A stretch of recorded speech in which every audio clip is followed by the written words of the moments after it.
बड'सा बर' रादाबखौ जों माबाया गासिबो बर' सुबुंफोरा आसलथे अनसायनांगौ आरो बेखौ आखायाव लाना फरायनाय बेब'स्थाखौ माबायालायनांगौ माने माबा गुबुन गुबुन माबाफोरा बहुद रादाबफोरा गावबा गाव भाषानि माबादोंनो दा जों बर'आबो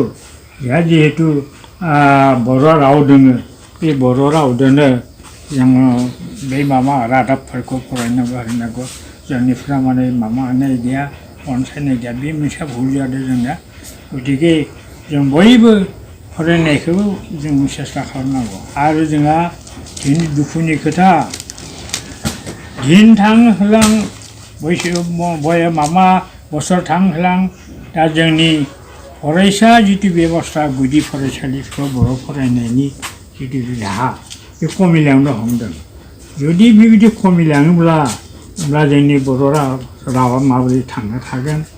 बर' भाषाया माबोरै थांना थागोन बेखौ जों सिन्था खालामनो जिहेतु मादों এই थिदोलो जिहेतु जों सोजाबाय केन्द्र सरकारजों